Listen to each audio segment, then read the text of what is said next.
Sir actually क्या है ना, मुझे सही में लिटरली मराठी नहीं आता, इसलिए मैं बोला आपको। मी मैं रिक्वेस्ट ही किया था आपसे। तुला बोललं लोक मराठीत बोल. माझ्याकडे दोन्ही रेकॉर्डिंग मी तुला इन्सिस्ट केलं मराठीत बोलायसाठी. मेरा वही बोलना था, मैं आपको बोलना नाही नाही नाही तुला एक तर तुला सगळ्यात पहिलं म्हणजे तुम्ही महाराष्ट्रात कामं करतात, तुम्हाला मराठी आली पाहिजे, तुम्ही शिकण्याचा प्रयत्न केला पाहिजे. नाही केला ठीक आहे. मी तुला इन्सिस्ट केलं का मराठीत बोलायला? मी तुला इन्सिस्ट केलं का मराठीत बोलायला? तर तू मला का सांगतोस हिंदीत बोल? तुझं राहतोय मी. तू बोललास, तू बोललास. आता सर बोलतो तुझी उतर पाहिजे वाटतो, फोडू का तुझा आता? हा कसला रे भाई? तू पोरींना बोलतो मी भाई आहे भाई आहे. कोणतं गोवंडीचं? कुठं गोवंडी जातो तू? गोवंडीत येऊन तंगड्या तोडल मी.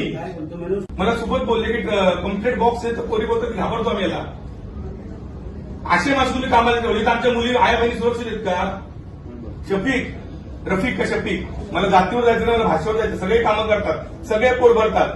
मुलगी असते, मराठी असतो किंवा अमराठी असतो, हिंदू असतो का हिंदू नसतो, मुलगी असते. जर तुमच्या कंपनीत काम करायला ना मुलींना भीती वाटत असेल ना तर बंद करा आणि निघा बाहेर.